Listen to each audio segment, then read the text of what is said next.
How you doing there? Welcome back to Babylon Talmud. Today we're studying Daf Mem. Well, technically we're studying Daf Mem Daled of Masechta Shevuos. We're going to start on Mem Gimel Mem Aleph. Today we're technically studying Mem Daled of Masechta Shevuos only because yesterday was Mem Gimel. But yeah, I'm going to be in America for Daf Mem Daled. I think I looked it up. I think this is the daf that is going to be on the Shabbos that I am in America. My dad usually gives the daf Yomi shir in his local community on Shabbos. So whenever I'm around, he always tries to get me to give it. I have never given it in the past 5 years. I was even living in Teaneck for like a while a few years ago. Did not give the daf Yomi even once. We'll see. I'm a little nervous in front of crowds. They might actually call me out. Anyways, the thing is, this is the daf that he's like, oh, well, maybe we'll give the daf Yomi shir. The thing is, like, this is such a weird daf. Like, I'm literally starting it on Mem Gimel Amud Aleph. Mem Daled Amud Aleph is pretty small, and also we're just gonna get to the end of the parak on Mem Daled Amud Beis. So like Mem Daled is like a weird daf. Like the Mem Daled Amud Aleph is all of like 10 lines. Mem Daled Amud Beis, I'm just gonna do half of it until the Mishnah. It's like such a weird thing. I drank rum. I just went out. I had to get rum, and then I figured I would give it a taste. Pretty good. It seems like more alcohol-y than I expected. I'm actually feeling it a little bit. Baruch Hashem. I looked at. I think it said it was 42% alcohol, which didn't sound like that much. I looked at some whiskey that I have, and that was like 40%. So it doesn't seem like it's particularly alcoholic, but maybe it has like took more of a punch. I don't know. But it's pretty good rum. Very good. Oh man, should I just pour myself some, can't even talk. I literally had the smallest amount of rum. Should I pour myself some rum and we'll have ourselves a good time? Masechta Mem and Daf Mem Daled of Masechta Shevuos. Maybe too much of a good thing. Maybe the amount was just okay for now. Okay, so as I mentioned already, we're going to start Daf Mem Daled on Mem Gimel Amud Aleph. So it's hard to say it's really Mem Daled, but it is only because yesterday was technically Mem Gimel. But the thing is, we're going to learn a Mishnah and the accompanying Gemara until the end of the parak. So I mean, there wasn't really a good place to start otherwise. So this is how we're doing it. Yesterday we had a little bit of a break from all those hour-long pages. Today you just have an hour-long monologue. But anyways, this is a Mishnah pulled straight out of Bava Metzia. I imagine Bava Metzia probably pulled it from here, but like this is straight up just Bava Metzia. What do you want me to tell you? It's obviously Masechta Shevuos, but like Lemaisa, this is just a Bava Metzia daf. So here we go. I mean, this is from Bava Metzia. Like this is literally a sugya from Bava Metzia. So it's not the first time we've seen this. Maybe it'll ring a bell. Here we go. I'm going to start on Daf Mem Gimel Amud Aleph, about 5-10 lines from the bottom at the Mishnah. Hamalves chaveiroi ala mashkin ve'over hamashkin amalei selel v'sicha alav v'shekel haya shavu v'ala oimer loiki ela selel v'sani alav v'sela haya shavu potter. Okay, so this is a very interesting Mishnah. Should I roll up my sleeves a little more? My shirt's probably going to rip. I'm going to America next week. Maybe I'll get more clothing or something. I don't even know how old this shirt is. Very old. So it's a very interesting Mishnah. So Be'etzim, Shimon lends money to Ruvain, and then he takes a collateral. So I'm not going to actually say currently how much he's lending, because the Mishnah is going to get into how much the loan was. But let us say this though: the amounts that are used in the Mishnah are like sela, shekel, dinar. So let's talk about that for a second. 2 dinars in a shekel, 2 shekels in a sela. So a sela is 2 shekels, and a sela is also 4 dinars. So 1 shekel is half a sela. 1 dinar is a quarter of a sela. Now, instead of using selas and shekels and dinars, which we are less familiar with, I'm just simply going to, whenever it says sela, I'm going to say $100. Whenever it says shekel, I'm going to say $50. whenever it says dinar, I'm going to say $25. That way we don't have to, be remembering. Wait, was that a quarter? Was that a half? I'm just going to talk about 100, 50, and 25. I hope that works. So now this is an interesting scenario where, so Shimon lends Reuven $100, okay? And Reuven then gives Shimon a collateral, a deposit, okay? Shimon loses the deposit, and this is going to be mostly what our daf is going to talk about today, deposits and what happens when they get lost. So Shimon loses the deposit. So now the shaila becomes, so now Shimon loses the deposit, and he goes back to Reuven and he says, okay, listen, Reuven, I lent you $100. You gave me a collateral, I lost the collateral. The collateral, let's be honest, the collateral was $50. Which means that there's an outstanding balance of $50. Okay, so Shimon says, whereas I loaned you $100, the outstanding balance is only $50 because I lost your collateral. And guess what Reuven says? Nah. That collateral I gave you was $100. We're even. I owe you nothing. So be'etzem, he's being kofar akol, right? Shimon's basically making a claim, you owe me $50. Reuven's saying, I owe you $0. So he's kofar akol. So in that case, he's potter. So let's start again from the beginning. Hamaves chaver el mashkin. Shimon lends $100 to Reuven, and Reuven gives Shimon a mashkin. V'over mashkin, and then the mashkin gets lost. Now Shimon goes to Reuven. He says, "Look, Reuven, the mashkin that you gave me is lost. Amarlo selil v'sicha olav v'shekalaya shavet." And Shimon says, "Look, Reuven, I had lent you $100. The deposit that you gave me was worth $50. I lost the deposit, so let's subtract that from the outstanding balance, and what you owe me now is $50." V'hala Omer, and Reuven says, Loki elasela v'isani olav v'sela hoya shave. You lent me $100. I gave you a collateral worth $100. We're even. Potter. So Reuven is potter because he's kofar kol. He's denying Shimon's entire claim. However, where Reuven is modeh b'miktsas, for example, selil v'sicha olav v'shekel ayoshav. If Shimon says the same thing, I lent you $100. You gave me a deposit worth $50. So now the outstanding balance is $50. V'hala Omer, and Reuven says, Loki elaselil v'sani olav v'shloisha dinarim ayoshav. No, Reuven says the deposit was worth $75, which means I don't owe you $50, I owe you $25. So Shimon's claiming that Reuven owes him $50. Reuven saying, I owe you $25, which is modeh b'miktsas, and therefore chayiv. Therefore Reuven needs to swear, although who swears is actually, we're going to get to in the sefer, but anyways, it's modeh b'miktsas and there's a shvuah. Sela hil visani alav vishtayim oyo shove. Now, in this part of the Mishnah, in the second part of the Mishnah, Reuven flips things around, and now Reuven's going, so to speak, on the offensive. Reuven says, actually, you lent me $100. That deposit that I gave you was worth $200. Now you actually owe me $100. V'hala omer loki elasela v'sicha alav v'sela yashave. And Shimon says, ma pitom, not a chance. I lent you $100. That deposit you gave me was $100. We're even. Good day. So now Reuven is saying that Shimon actually owes him $100 now. Shimon is denying and saying no such thing. And therefore he's kofar akol. So he's potter. No shvuah. Selil visani olav vishtayim oya shave. Now if Reuven makes the same claim, he says, Shimon, you lent me $100, but I gave you a deposit worth $200. Therefore, you owe me $100. V'hala omer loki elasela v'sicha olav v'chamisha dinarim ayashave. No, Shimon says, no. It was not worth, the collateral was not worth $200. It was worth $125.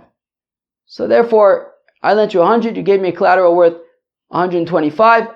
I owe you $25. So Reuven is saying, you owe me $100, right? I gave you a collateral worth 200 for a $100 loan. You owe me $100. Shimon says, no, I owe you. Reuven says you owe me 100. Shimon says, no, I only owe you 25. So he's modeh b'miktsas, chayiv. So therefore he's chayiv a shvuah. Umi nishba, who swears? Misha pikodin etzlo, Shimon, the one who had the collateral, the pikodin, the lender who was given the pikodin, because we want to prevent a scenario where Reuven swears how much he's claiming the collateral was worth, and then Shimon actually pulls it out and says, you're lying. So, but I mean, Shimon's also lying because he said that it got lost. So anyways, we want to avoid that scenario. So we say Shimon is the one who swears to avoid a scenario where Reuven swears and then all of a sudden Shimon's like pulling out the pikadon that he said that he lost. So Shimon is the one who swears. Now, Frak the Gemara, can we go weiter? We all good? Do you need a second to digest? Now, Frak the Gemara aheya. Now the first thing the Gemara asks is this last point here about uminishba mishapikadon etzlo. This last point of Shimon is the one to swear, is this going on the Reisha or the Sefer? Is this going on the Reisha where Reuven is the one who's modeh b'miktsas, right? Shimon says you owe me an outstanding bill of $50. Reuven says it's only 25, and we're saying that in that case Reuven does not swear, Shimon swears. Or we're saying on the Sefer where Reuven says it was worth 200, and therefore you owe me 100. Shimon's saying I only owe you 25. And we're saying in that case, since Shimon is modeh b'miktsas, Shimon's the one who swears. So hey, what's it going on? Is it going on the Reisha where Reuven's modeh b'miktsas, or the Sefer where Shimon's modeh b'miktsas? Chaver, you good? I might be asking that a lot because I drank a taste of rum. Should I drink a taste of rum before I record Babylon Talmud every time? Probably not. Probably I'll get really bored of me. But no, not bored of me, annoyed of me. Let's go weiter. So, ilema seifa. If you're going to tell me that it's talking about the seifa, where Shimon is modeh b'miktsas, and we're saying Shimon is the one who swears, but that's obvious. If Shimon is the one who's modeh b'miktsas, obviously he's the one who swears. Well, why does the Mishnah have to tell us that, right? Ilema seifa. If we say it's talking about the seifa, where Reuven says you owe me $100, and Shimon says I only owe you 25. So v'tepikle, the Shevuos gavim alvu. But say of obviously Shimon is the one who swears because he's the one who's modeh b'miktsas in the sefer. So Amar Shmuel areisha. So Shmuel says actually it's talking about the reisha where Reuven is modeh b'miktsas, and yet Shimon is the one who swears. V'chen Amar Reb Chia bar Rav areisha. Also Reb Chia bar Rav says the Zelbazach, the same thing, that this statement is going on the Reisha. V'chein Amar Rabbi Yochanan, Reisha, Rabbi Yochanan as well says that the statement that Shimon is the one to swear is going on the Reisha where Reuven is modeh b'miktsas, but Shimon swears. My Reisha, and when we say Reisha, what do we mean? Seifa the Reisha, the Seifa of the Reisha, and the Gemara is about to tell us what that exactly is. So you don't have to start remembering what was the Reisha, what was the Seifa of the Reisha. The following case. Selil v'sicha olav. Shimon says to Reuven, I lent you $100, but quite frankly, Reuven, the collateral you gave me was only worth $50, and therefore the outstanding balance is $50. V'shekel hayashav, it was worth $50. V'ala omer, and Reuven says, Lo ki, no, ella, selil v'sani olav v'shleshi dinar no yashav. Rather, says Reuven, you lent me $100 and I give you a collateral worth 75, so I only owe you 25, not 50. So Reuven is modeh b'miktsas, chayiv, and Reuven is chayiv a shvuah, right? Reuven is modeh b'miktsas. Shimon says you owe me 50, Reuven saying I owe you 25. So Reuven is modeh b'miktsas. The shvuah gabi lo vehi, and the borrower Reuven is the one who needs to swear officially. But v'shaklua rabbanon milove v'shadrua malve. However, the rabbis took the swear away from Reuven and placed it on Shimon to swear. And as we said, in order to prevent a scenario where Ruvain swears that it's really 20, that he only owes 25, that the collateral is worth 75, and then Shimon pulls it out, even though he said he lost it. Right, so therefore Shimon's the one who swears that he lost it, and I guess probably also the amount that it's worth, and then he can collect it. V'hashta, however, but now the Ravashi says the Kaimelan zed nishba she'enu b'shusov zed nishba shkama shove. But now the Ravashi says that actually both of them have to swear. Shimon swears that he doesn't have it, and Ruvain swears the value, and then that is that. So now that they're both swearing, so Achikamer, this is what the Mishnah means. Mi nishba tchila. Who swears first? The answer is Misha Pikadon Etzlo. Shimon swears first. Shimon swears first in order to prevent a scenario where if Ruvain were to swear first that it's worth 75, Shami Yishava Zeh, lest Ruvain swear that it's worth 75, then all of a sudden Shimon takes out the Pikadon to prove him wrong. So to prevent that, Shimon swears first that he doesn't have the Pikadon, and then that's when Ruvain swears about the value of the Pikadon. Okay. Givaldik. Should I? Maybe let's see if I could. Yeah, hopefully I can get another section in before I have to switch the video. Omar Rav Shmuel, how y'all doing? As I said, I'm probably going to keep on asking that. Everyone good? Let's go weiter. Omar Shmuel. The funny thing is, I don't think I'm that much of a lightweight. I mean, I could drink a bunch, but I guess maybe it depends. I also haven't really eaten today. What time is it? It's like 6 at night. I think all I really ate was like a bowl of salad. Maybe that affects it too. Let's go weiter. I'm on a pretty tight diet now. Yeah, ever since Pesach, I went on a pretty strict diet, mostly just salad. Although Shevuos was a big exception. All right, where are we? Omar Shmuel says, Shmuel, this gets very interesting. Very interesting. I think, relatively speaking. So up until now, we've been understanding that if Shimon loses the collateral, so we figure out what was the value of the collateral, and we'll deduct that from the amount that Shimon is owed. Okay, so if it was $100 loan, the collateral is worth 50. So we deduct it from the $100, and the outstanding balance is 50. We're going to see a very interesting perspective here from Shmuel, which is actually the way that it works is that it's not about the value. The point of the collateral, it's not about the value of the collateral. It's not like, okay, I lent you $100, give me something worth $100. And if it's worth 75, like, okay, fine, we're noted. It's worth 75. No, that's not what it's about. The way that the collateral works is that be'etzem, let me just think for a second. Yeah. Okay. Anyways, so the way that according to this perspective, the way that the collateral works is that it actually becomes like part of the loan, right? It's like, okay, Shimon gives. Let me actually see something quickly. Okay. Yeah. Okay. Yeah. Okay. Oh, what's this? Right. Yeah. It's like this concept of a collateral becomes like its own thing. So meaning like Shimon lends Ruvain $100. Oh, this is where I need to use my brain. Anyways, Shimon lends Ruvain $100. Forget about the value of the collateral that Ruvain gives Shimon. It's not about the value. It's about the etzem concept that there is a collateral. Meaning, Shimon gives Ruvain a loan, whatever amount the loan is, and Shimon, like symbolically almost, gives a collateral, and then whether that collateral is just to remind Shimon that like this loan exists, or whatever it is, as a reminder, whatever it is. But then what happens is when the loan is repaid, so there's a swap.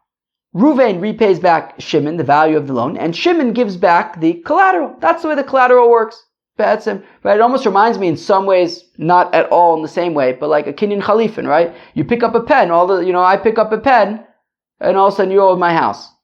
I was like, clearly that is entirely lopsided. But that's not the point. So therefore, it's not about the value of the collateral. It's that Shimon gives Ruvain money, Ruvain gives Shimon a collateral, and then when the loan is due, Ruvain pays back Shimon, and Shimon gives back the collateral. What happens if the collateral is gone? If Shimon loses the collateral, he ruins the whole relationship. He ruins the whole, balance thing. Everything's thrown off kilter and disappears, and that's it. So meaning, when the loan is due, Reuven's like, okay, I'm going to pay you back now. Now you give me back my collateral. He's like, I don't have the collateral. It's like, oh, well, if you're not giving me back my collateral, I don't have to give you back your money. The way that it works with the collateral is that Shimon holds onto the collateral, and Reuven gets it back when he pays Shimon back. And if the collateral gets lost, well, then he can't get it back when the loan is due, and therefore Shimon doesn't get his money either. Like the equation just breaks. So this is kind of the way that Shmuel thinks about it, and it's kind of interesting. So where are we? So Amar Shmuel. So says Shmuel, Haiman de ozve alfa zuze lechavre. So Shimon lends 1,000 zuzes to Reuven. That's a lot of zuzes. 1,000 zuzes to Reuven. Umashkin le kata de magla. And what does Reuven give Shimon as a collateral? The handle of a sickle. I don't know what that, it sounds just like a hand, it doesn't sound like it's particularly valuable. Okay, so Shimon gives Reuven 1,000 zuzes, Reuven gives Shimon a collateral, a sickle handle. Okay. Ovad kata de magla, ovad alfe zuza. If Shimon loses the handle of the sickle, he also loses repayment of the loan. He loses 1,000 zuzes. Reuven does not need to pay back Shimon anymore because his collateral is lost. If he can't get back his collateral, Shimon can't get back his 1,000 zuzes. Aval tarte kataite. But if Reuven gives Shimon 2 sickle handles, chada, where am I? Aval tarte katate lo. But if Reuven had given Shimon 2 sickle handles, and one of them got lost, well, in that case, since when the loan is due, Shimon does have something to return to Reuven, that sickle handle, he can return it to Reuven. So therefore, the loan is not canceled, is not completely broken. Shimon gives back the sickle handle that he has to Reuven, and that's Keilu, okay, Reuven pays the money, gets back his collateral, and Shimon just needs to, whatever the value of the sickle handle was, Shimon then, deducts it from the loan or pays him back or whatever. Right? So when there are 2 sickle handles, so long as there is something for Shimon, some part of the collateral for Shimon to return to Reuven, that's sufficient in terms of he doesn't lose his, 1,000 zuzes. Reuven pays him 1,000 zuzes. Shimon gives him back the handle and makes good on the sickle handle that was lost. Fine.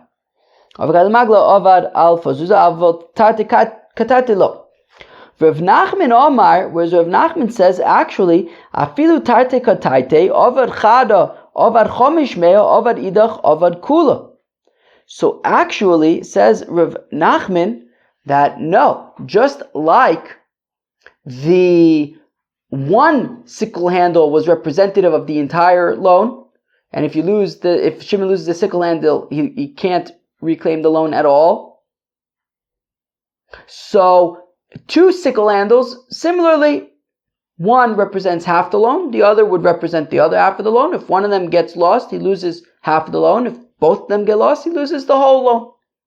Avol, what says Rav Nachman, Kato v'nasko, but a sickle handle and an ingot, low. But the sickle handle and an ingot, since an ingot, like a clump of silver, is something that represents value, so then that would be just deducted from the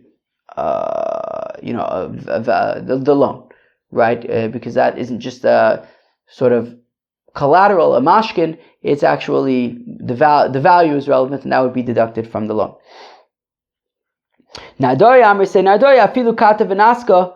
No, say Nardoy, even a sickle handle and an ingot, ovad naska, ovad palga, ovad kata, ovad kule. Says Nardai that even when it comes to a sickle handle and an ingot, if the ingot gets lost, that wipes away half of the loan. If the sickle handle gets lost, then the other half of the loan is gone. Meaning, even with a sickle handle and an ingot, each will represent half of the loan. Now, this of course flies in the face of our Mishnah. Tanan, we learned in our Mishnah, if Shimon says to Reuven, I lent you $100, your collateral was worth 50. Vala Omer Loki, right? Meaning, and the point is that Reuven, the outstanding balance is 50. Vala Omer Loki elo selo visani elav v'shlosha dinar no yashave chayav. And Reuven says, no, it was $75. I only owe you 25. So what's going on, right? Meaning, we're talking about how if you lose the collateral, you can't reclaim the loan at all. If Shimon lost Reuven's collateral, you can't ask for anything back. And here we see Shimon says, now you owe me 50. Reuven says, what do you mean, 25? So lemale hakabilte. But let Reuven say to Shimon, hey, you received the collateral, eat it.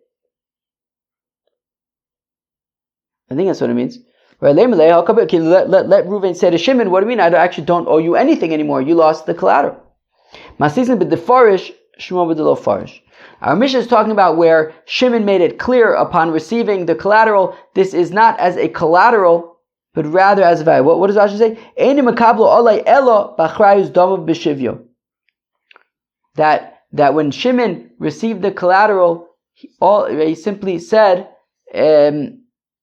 I'm only receiving it as its value, not as like a collateral on the loan that if lost will mean that I can't collect the loan. No, only its value. Okay. So that's why in our Mishnah, we're talking about values of the collateral, but otherwise, if that wasn't explicitly stated, if the collateral is lost, then the loan cannot be, is basically cancelled. Givaldig. We're still on Mem Gimel. I think we're almost about a half an hour, 25 minutes, half an hour into the daf. We're still on Mem Gimel. We're not yet on daf Mem Dalet, though we will be shortly. These are long dafs here in Bava Shevuos. Ooh, Bava Shevuos. In Bava Shevuos. These are long pages here in Bava Shevuos. That's a good name. Let us say that this concept of Shmuel, that when if the collateral is lost, well then basically Shimon can't collect the loan. Let us say that this is a machlokes tanoim. Hamalves chavero ala mashkin. Shimon lends Reuven, let's just say $100. Reuven gives Shimon a collateral. The ovar mashkin, and the collateral gets lost. Yishava v'yitos most of Rabbi Eliezer. So Rabbi Eliezer says something very interesting. This is a chiddush. This is new. Rabbi Eliezer says, again, what happened? Shimon lent Reuven $100. Reuven gave Shimon a collateral. Shimon loses the collateral. Says Rabbi Eliezer, Shimon swears that the collateral is lost. And then, okay, it's lost. I don't have to give it back. Now, please pay up. Give me back $100. Kilu, Rabbi Eliezer is saying that we don't deduct it from the $100. Shimon swears that it's lost. Okay, ma lasot, it's lost. Reuven, sorry, I'm not giving you back your collateral, but please, $100. That's Rabbi Eliezer's opinion. Rabbi Akiva Omer, we're going to have to explain why. We're going to talk about this more. Should I talk about it now? Maybe I'll talk about it now. I think it's okay to talk about it now. I'll talk about it now. Basically, Rabbi Eliezer views it that Shimon is simply a shomer chinam on the collateral. Rabbi Eliezer is treating Shimon as a shomer chinam on the collateral, and therefore shomer chinam swears, right? So if it gets lost, he swears that that it got lost, and he's potter.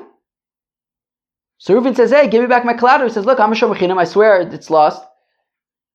Okay. He has no responsibility anymore. He swore that it got lost. He's a shomer chinam. Now, Reuven, please give me my $100. Okay. Now, the opinion of Rabbi Akiva is Rabbi Akiva says Rabbi Akiva Yacholu sheyomer lo klum il visani el ala mashkin ovid amashkin avdu ma'usecho. Whereas Rabbi Akiva says no. Reuven says to Shimon, "You lent me money with a mashkin. I gave you a collateral. You lost the collateral. What is it? Ovid amashkin avdu ma'usecha. You lost my collateral. You also lost your money. I don't need to pay you back anymore." That's going to Rabbi Akiva. Rabbi Akiva says Shimon loses the collateral, like sounds like what Shmuel was saying, right? Right. That Shimon loses the collateral, and Reuven doesn't need to pay him back. Now, Avo Hamalve Elef Zuz Bish. Where am I? Fine. Aval Hamalve Elef Zuz Bishtar V'iniach Mashkin Biyodo Tivakol Aved Mashkin Avdu Ma'osav. However, if there was a mashkin and a document, okay. So if so we say here in this brisa that we're talking about a loan of 1,000 zuzes. Okay, so Shimon lends Reuven 1,000 zuzes. Reuven gives Shimon a collateral and a document, a shtar. There's a shtar about it. Well, then the shtar serves as a reminder to Shimon about the loan. So then, what's the point of the mashkin? Well, it's a proper mashkin to the extent that if it gets lost, then the loan is basically canceled. So going back to Rabbi Eliezer for a second, Rabbi Eliezer says that Shimon just swears, he's a shomer chinam, he swears, and then he can collect the loan. I think that's because basically Shimon views, Rabbi Eliezer views the mashkin as a reminder. Shimon says, look, give me Shimon says to Reuven, give me a mashkin, not as a mashkin, but as a just that I have something to remember, to remind myself of the loan, and on that he's a shomer chinam. Whereas Rabbi Akiva says no, it's a proper mashkin, and therefore if it gets lost, so then the loan, you can't give it back, you can't return it to Reuven, and the loan is basically canceled. But if there is a document, and the document serves as the reminder, well then even Rabbi Eliezer would admit that the mashkin is a proper mashkin that needs to be returned at the time of the repayment of the loan, and if it is not returned, then if Shimon is unable to return the mashkin, well then Reuven does not need to pay the loan back. Fine. Okay. Now, Heichidami, what is the scenario that we're talking about? Well, if the mashkin is the equivalent of the loan, so the brisa mentioned 1,000 zuzas, so we'll go with that. So if Shimon lends Reuven 1,000 zuzas, Reuven gives Shimon a collateral, and that collateral is worth 1,000 zuzas. Well, then even Rabbi Eliezer would agree that the collateral is a proper collateral, and if it and Shimon would have to return it to Reuven, and if Shimon loses it, then the loan is flagged. It's not just a reminder. My time is Rabbi Eliezer. So if the value of the collateral is equal to that of the loan, why would Rabbi Eliezer say that Shimon just swears, just a shomer chinam, and he swears that it was lost, and then he can collect the loan? If it's the same value of the loan, well then the assumption is that it would be this is how I understand it, then the assumption is that it would be a proper collateral, and even Rabbi Eliezer would agree with that, and if the collateral gets lost, well then Reuven doesn't need to pay back Shimon. So rather, we're talking about where it is not equal to the amount of the loan. Let's just say it's a sickle handle, right? So Shimon gave Reuven 1,000 zuz loan. Reuven gave Shimon a sickle handle. And this is where the machlokas is. Let's say that the machlokas is about Shmuel. That Rabbi Eliezer does not hold of Shmuel, or let's maybe start with Rabbi Akiva. Rabbi Akiva holds of Shmuel, and Rabbi Akiva says that, look, I understand Shimon lent 1,000 zuzas to Reuven. By the way, we're finally at Mem Daled Amud Aleph, just starting Mem Daled Amud Aleph. We're at probably about 35-40 minutes into the daf. Al Koponim, doesn't matter. It's not a big daf, it's a Gavaldig daf.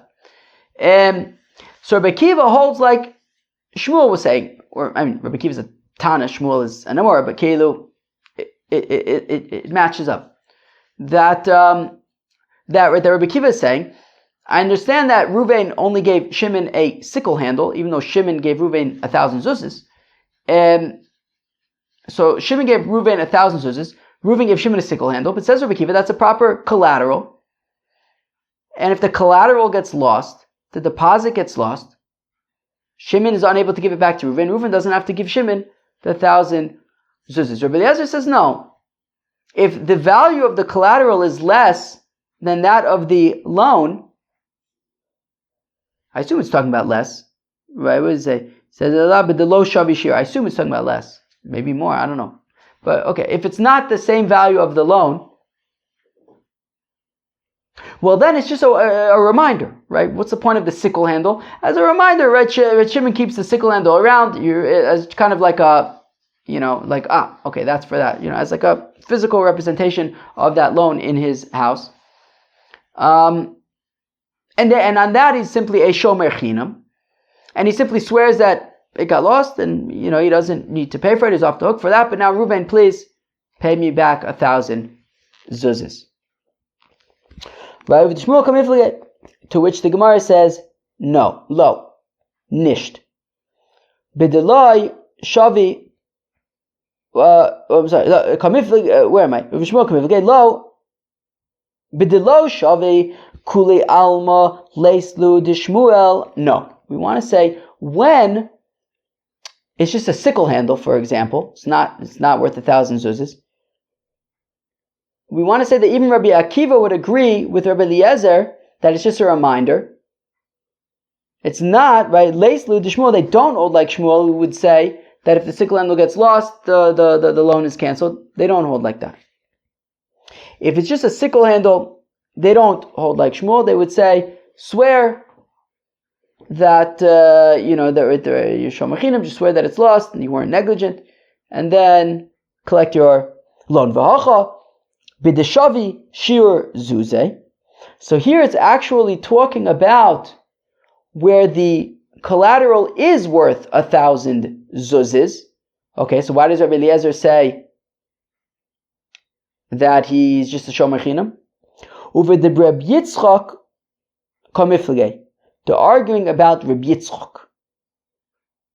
The Reb Yitzchak minayin lebalchov shekone mashkin.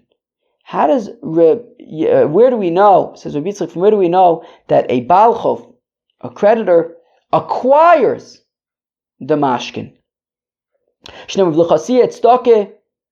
Because the pasuk says by a balchov who collects a mashkin from somebody who, right, like night clothing from somebody who needs the night clothing at night, so he gives it back to the borrower at night, so that he has his clothing, and that would be, it says ulchasi et stoki, and that would be a very righteous thing to do. Im eno kona mashkin staka minayin lo. But if the mashkin doesn't belong to the creditor to begin with, why is it such a righteous thing? It's a righteous thing, right? So mikan lebal chov shekona mashkin. So it teaches. So we see that a Baal Chov taka is kona the mashkin. And therefore, the creditor owns the collateral, the deposit, and even though he owns it, he gives it back at night. Wow, what a big tzaddik! So Rabbi Yitzchak says that the Baal Chov is kona mashkin, and in our case, Shimon lends 1,000 zuzas to Reuven. Reuven gives Shimon a collateral. The shaila is, does Shimon own that collateral? Rabbi Akiva says yes. Rabbi Akiva agrees with Rabbi Yitzchak. He says yes. Shimon owns it. And therefore, if Shimon loses it, Reuven says, oh, okay, looks like you lost, okay, that was yours, you lost it. Okay, it's on you. You gave me money, I gave you a collateral, the collateral was yours, you lost it, you're responsible. Rabbi Eliezer does not hold like Rabbi Yitzchak, and he says no. Shimon does not own that collateral, it's not his, and therefore he's just a shomer chinam on it. If it gets lost, then he swears that it got lost, and he could still collect the loan. One second. Okay, okay, fine. Yeah. Okay, so says Rashi that Rabbi Eliezer does not own like Rabbi Yitzchak, and Shimon does not own the collateral. He's just a shomer chinam on it. If it gets lost, he swears that it's lost, and he is potter. Meaning he's potter from paying for the collateral, and he can still collect his loan. Whereas Rabbi Akiva says no, he owns the collateral and he lost it, and therefore he can't collect the repayment. Now, Leimed Rabbi Yitzchak Tanoi. But does that mean? Wait, let me actually change the video. 1 second. So does that mean that Rabbi Yitzchak's opinion of a Baal Chov Kona Mashkin is actually up for dispute? Does it make sense to say that it's a partisan issue, or you always hear partisan in the context of like Democrats and Republicans? Dennis, does partisan come from like the word party? In which case that would probably make less sense here. I don't know. Okay, does this mean that like Rabbi Yitzchak's opinion of Baal Chov Kona Mashkin is taka is a machlokes? Rabbi Eliezer disagrees with Rabbi Yitzchak. V'tizbra Emer da Amar Rabbi Yitzchak shemashkino shelo b'shas halvoya.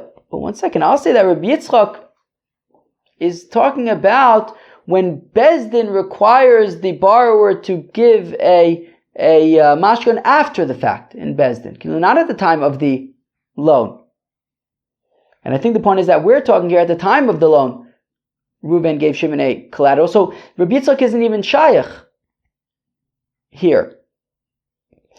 So where am I? It says, Rabbi Yitzchak shemashkino shaloi b'shas avoya, mashkino b'shas avoya mi omar. Is Rabbi Yitzchak even talking about when the collateral is given at the time of the loan?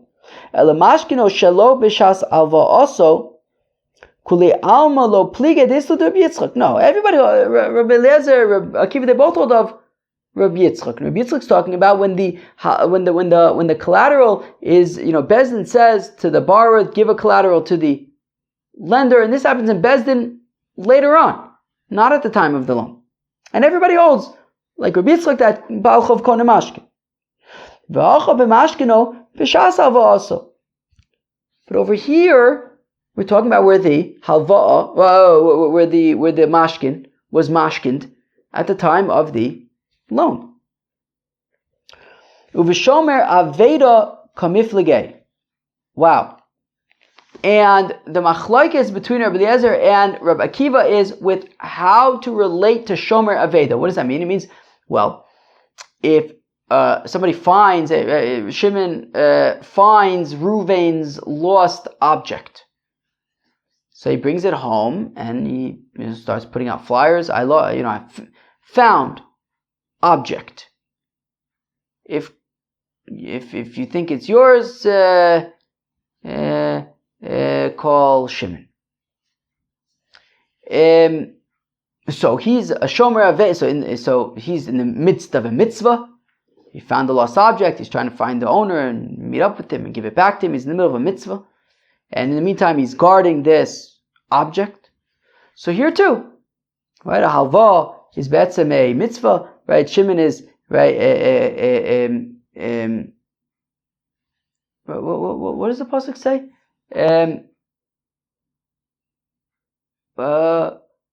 Not aser to aser.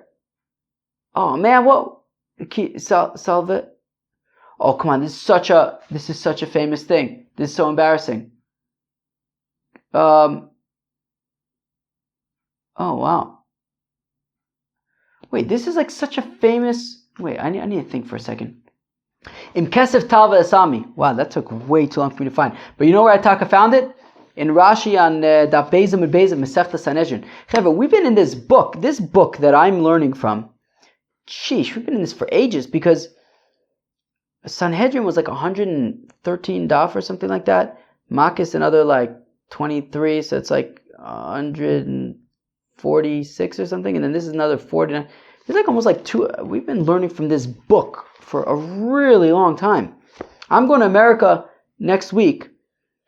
We were already learning Sanhedrin when I was in America like months ago. Wow, we're almost done with it though. Only a few more days. Anyways, so what are we talking about? Right, in Kesef Talve Esami.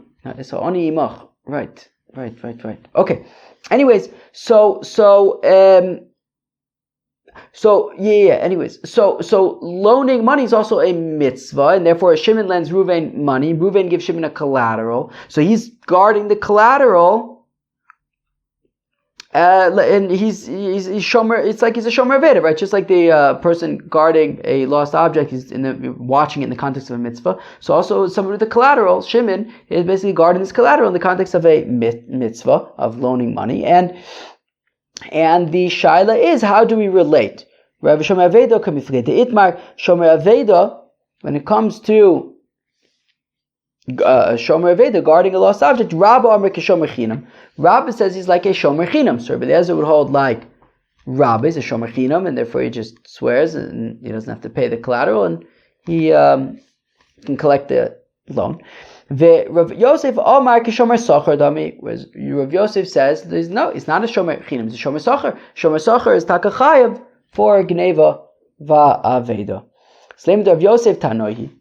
So let's say, okay, so Rabbah is gonna have to hold like Rav Eliezer, but let's say that right? So Lema Rav Yosef Tanoi, but do we have to say that Rav Yosef is Taka Machlokas Tanoim, that he can only say like Rabbi Akiva? Maybe he could argue that Rabbi Eliezer Taka agrees with him that a Shomer Aveda would be like a Shomer Socher. So lo b'Shomer Aveda d'chuli alma islu de Rav Yosef. Now you can say that by Shomer Aveda, even Rabbi Eliezer would agree with Rav Yosef that it would be like a Shomer Socher, and he would be chayiv for Gneva Va'aveda. But over here, the machlokas between Rabbi Eliezer and Rabbi Akiva is with regard to Malvat Tzarech Lamashkin, where Shimon Taka needs it, right? So let's say the mashkin is just the most obvious example I can give you, a lawnmower. Shimon Taka needs a lawnmower, okay?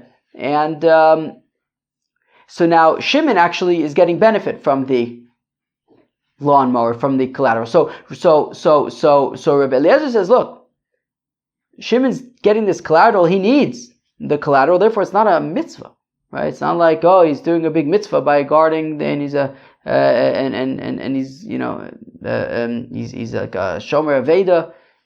No, he's a shomer chinam. He needs the lawnmower, and he's paying Reuven to rent the lawnmower, and therefore he's not, he's just a regular shomer chinam, which isn't the context of a mitzvah anymore. He's simply borrowing, essentially, renting essentially the lawnmower, right? He's deducing it from the loan, the fact that he's using the lawnmower, right? He's going to pay him for it. Whereas Rabbi Akiva says no, he's still doing a mitzvah, and therefore he would still be considered he's paying him for the lawnmower, and Kilu, it's not like it's completely a favor. It's not like Reuven's just doing him a favor. He's paying him for it. It's even. And he's still doing a mitzvah by lending the money, and therefore he would still be considered a shomer aveda, and therefore he would be like a shomer sacher, and he would be chayiv for gniv aveda, and therefore he would and therefore he would be chayiv for that, and it would be like a regular pikadon, and he would lose the loan. So the Yosef b'mavat tzarich l'mashkon communicates talking about where Shimon needs the mashkon ma'asaver mitzvah ka'avid. Rabbi Kiva says he's still doing a mitzvah, and whereas what does Rashi say? Okay, yeah, Rabbi Kiva says came to the pochus level mitzvah yiv v'lo avi olav el kashomer sacher. B'diuk is like a shomer sacher, and therefore he's going to be chayav. He's going to basically lose if he loses the mashkin, so then he's going to be chayav for that, and he's going to lose the ability to collect the loan. Umaysavar lav mitzvah ka'avid, whereas Rabbi Eliezer says no, he's not doing a mitzvah anymore, he's just a shomer chinam, and therefore he swears that it got lost and he's patur. Now, just to wrap up the perek over here, once again, let's say that this concept of Shmuel is like the following machlokas tanoim about shmitas kisofim. Okay, if Shimon lends Reuben 1,000 zuzis and Shemitah comes, so at the end of Shemitah, there's Shmitas Ksafim, basically the loan is waived. Okay, but if there's a collateral on the loan, well then then Shmitas Ksafim does not happen. The loan is not waived. Rashi says because no, where am I? The Ein Kam Mishum Lo Yigos. Right, the pasuk says lo yigos. So here he's not claiming, because I guess since he's receiving the collateral, it's not like he just since he I guess received something in return. It's not like meaning if Shimon lends Reuven money, and I guess he's like Reuven gave me back my money, but at least if he gets something in return, it's not like the same I guess level of give me my money. Anyways, if there is a collateral, it doesn't. So there's no shmitas ksavim. So now there's a machlokes between Reb Shimon ben Gamliel and his son Rebbe with regard to what if the collateral is, let's say, half the price of the loan. So the loan's for 1,000 zuzis, and Reuven gives Shimon a collateral that's 500 zuzis. The question is, in that case, does that collateral waive Shmitas Kesavim? Does it waive the loan? Well, does it waive Shmitas Kesavim, i.e. to keep the loan intact? So now, it's a little bit actually confusing because there's like double negatives over here. So I'll try to keep it positive. Let's say it's like the following machlokas tanoim, that the opinion of Shmuel with the vis-a-vis the pikadon getting lost and canceling the repayment. Let's say it's like the following machlokas tanoim. Amalves chaveru ala mashkin. Shimon, 1 second. Yeah, okay, fine, great. So, Shimon lends Reuven 1,000 zuzis, and Reuven gives Shimon a collateral. And comes Shemitah, even though the collateral is only half the value of the loan is for 1,000 zuzis, the collateral is 500 zuzis, nonetheless, Eino Meshamet Divrei Reb Shimon ben Gamliel. Reb Shimon ben Gamliel says there's no Shmitas Kesafim. It's there's no right. Shmitas Kesafim is waived. The loan is valid. The loan is intact. Says Reb Shimon ben Gamliel, even though the collateral is only half the value of the loan remains. It is not waived. Reb Yehuda disagrees with his father. He says im Oya mashkono kineged chovo eno mishamet bimlav mishamet. Rabbi Yehuda Nasi disagrees, and he says if the collateral is equal to the value of the collateral is equal to the value of the loan, so then there's a proper collateral and the loan remains intact. It is not waived. But if the value of the collateral is less than the value of the loan, it does not. So then it does not remain intact, i.e. the loan would be waived. There would be Shmitas Ksafim. So now, my Eino Mishamit to come Tanakama. Now, when the Tanakama, when Reb Shimon Gamliel says that when the value of the collateral is half the value of the loan remains intact. Ilema Kenegdo. Well, if you're going to say, then the value of the collateral remains intact. So meaning if Shimon lent Reuven 1,000 zuzes, and Reuven gave Shimon a collateral worth 500 zuzes, so if what Reb Shimon Gamliel is saying is that, okay, well, 500 zuzes of the loan remains intact, but the other outstanding 500 zuzes would be waived, would be cancelled. Well, then that would imply that according to his son Rabbi Yehuda Anasi, Rebbe, well, then that would mean that that since the collateral is only half the amount of the loan, i.e., it's less than the value of the loan, so then that means that none of the loan remains intact. Meaning, if we're saying that according to Reb Shimon Gamliel, when the collateral is half the value of the loan, well, then the value of the collateral remains intact. So in our example, 500 zuzas remains intact. Well, then Rebbe, who argues, would say that none of the loan remains intact. Well, if that's the case, allow my toughest mashkin. Well, then what's the point of the mashkon? So lalav keneged kulo. So rather, what it must be is that what Reb Shimon ben Gamliel is saying is that even though the collateral is only 500 zuzes, nonetheless, the whole loan remains intact. Even though the value of the collateral is less than the value of the loan, it doesn't matter. There is a collateral, and that's what is important. And therefore, the entire loan remains intact, according to Shimon ben Gamliel, whereas Rebbe disagrees and says only 500 zuzes would remain intact. With the Shmuel Kamiflage, the arguing about Shmuel, that Reb Shimon Gamliel holds, is in line with what Shmuel says, which is that it's not important what the value of the collateral is. It stands as a collateral, and in Shmuel's case, if the collateral is lost, Shimon can no longer be paid back. And in the case of here, we're saying even though the collateral is less than the value of the loan, the whole loan remains intact.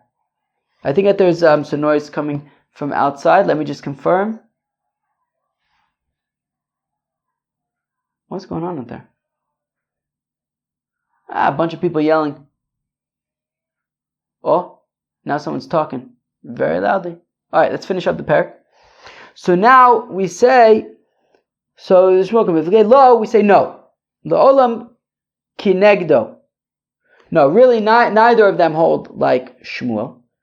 And what it's saying, what Reb Shimon Gamliel is saying, is that when the collateral is worth 500 zuzes, well then 500 zuzes remains intact.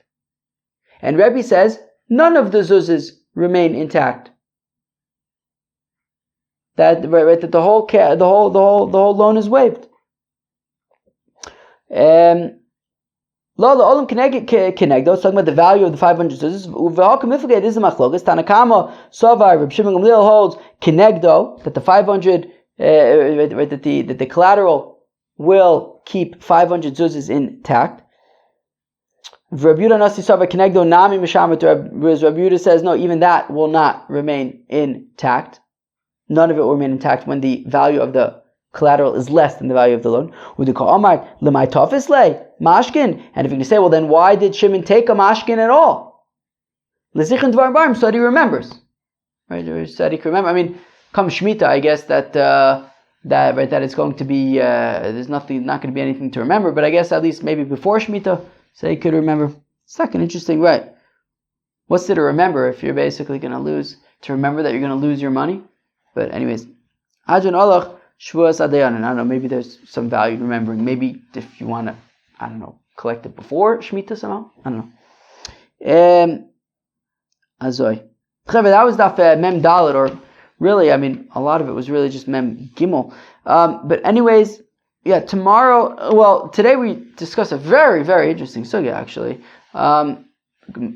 Collaterals. Very interesting. Mashkons and how do we view mashkons, right?